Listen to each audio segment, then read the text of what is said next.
Welcome back to NTV News First Edition. Well, we are in the midst of summer, and if you're a parent, you've probably already heard the words, "I'm bored." But could boredom and unstructured time actually be good for our kids and ourselves? Well, here to discuss that is Dr. Janine Hubbard in this week's Get Psyched with Dr. Janine. So first of all, welcome back, Dr. Janine. It's been 3 weeks or so. It's been a couple weeks. I'm sorry I missed you guys. I was actually doing professional things and then I was sick. So it's nice to be back. It's so nice to have you back. And we've got a really interesting topic to talk about today. So when kids are out of school for the summer, it's natural to want to cram in as much as possible before the school year starts up again. But you say it's actually good to let your kids be bored. It why is that? Indeed. I know every parent out there is going, what are you talking about, Dr. Janine? Are you kidding? It's actually good for all of us because this summer we're feeling kind of the need to overcompensate for the last couple summers and get in all the activities and all the camps, and even for ourselves, get in all the visits and the weddings. And one of the things that we miss out on when we have really overstructured lives is that downtime, that quiet, which we know is good for our mental health, but especially for kids, one of the key developmental stages that they miss out on is that, okay, go entertain yourself, but not with electronics. I mean, most of us grew up with that. It was the, you know, go play in the yard and come in at supper time. You develop creativity. You develop problem solving. You learn, well, what are my interests? Okay, I'm bored. Maybe I want to go look in a cookbook and figure out a recipe and go cook. Maybe I want to go build a fort with my buddies. Maybe I have to navigate.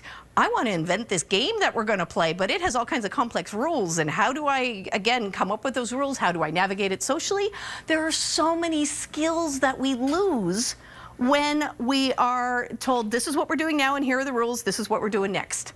Unstructured time, let them be bored. I hope my mom is watching this because I'm sure many times I've said I'm bored and she would say, you're not bored, and then again, yes, I'd be pushed outside. In a loving way, of course. Yep. But spontaneity, yeah, and I guess it helps with a bit of the anxiety too if you're not constantly, you know what's coming next all the time. It gives you a little bit of time to breathe. And I think for adults, there's a certain amount of guilt that kind of comes from not packing your summer with activities and planned events and, quote, you know, doing nothing. Exactly. Well, we've lost that ability. Listen, and I'm as guilty as this as anyone. You're standing in line at the grocery store, as opposed to daydreaming or reflecting on your day or thinking about, you know, maybe something you'd like to do. We all pull out our phones.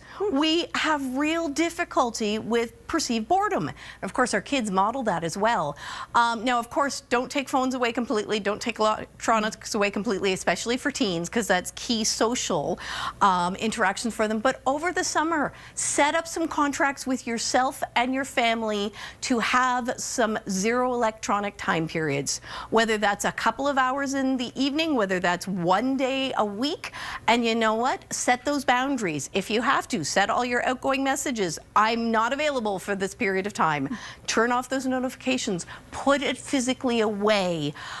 Because again, that's when you're suddenly going to start looking around, being more aware of your environment. Heaven forbid, engaging in conversation and saying, hey, what do you think about this? So all of these are such important skills, but now more than ever, I know we've felt cooped up. I know we're feeling an obligation to do all the things, but remember a really healthy balance, and in particular, given what we've gone through, really balance out the electronic use because we've all had way too much of that.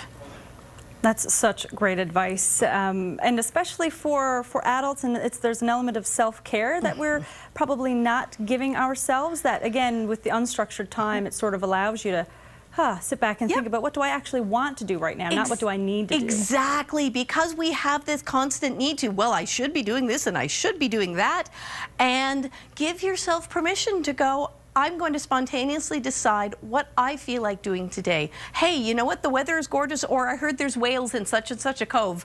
I'm going to go and do a bit of a day trip. Or you know what? It's rainy, and yes, I should be cleaning the house. Yes, I should be doing laundry. But I'm going to take the time and, like I say, maybe go cook something, or I'm going to go and grab a book. I'm going to do something, or I'm going to call up a friend, nothing previously planned, and we're just going to go have a cup of coffee and shoot the breeze and just catch up. And that spontaneity is so helpful for all of us at the moment. So really balancing it out. And like I say, not being shy about using your imagination and doing some thinking and not immediately reaching for the phone or the electronics, and not feeling guilty about not thinking about work and household chores all the time. Really work this summer on setting those work-home boundaries, turning the email notifications off, putting the computer away. End of the day, you will be a much more productive employee and your family will appreciate it. Thank you so very much. Thank you so much. Such great things that we chatted about today. Thank you so much for joining us. I think I'll have to take your advice and have a little bit of self-care this evening. So I might have to do the same, but thanks, Amanda. We'll see you next week. Yeah.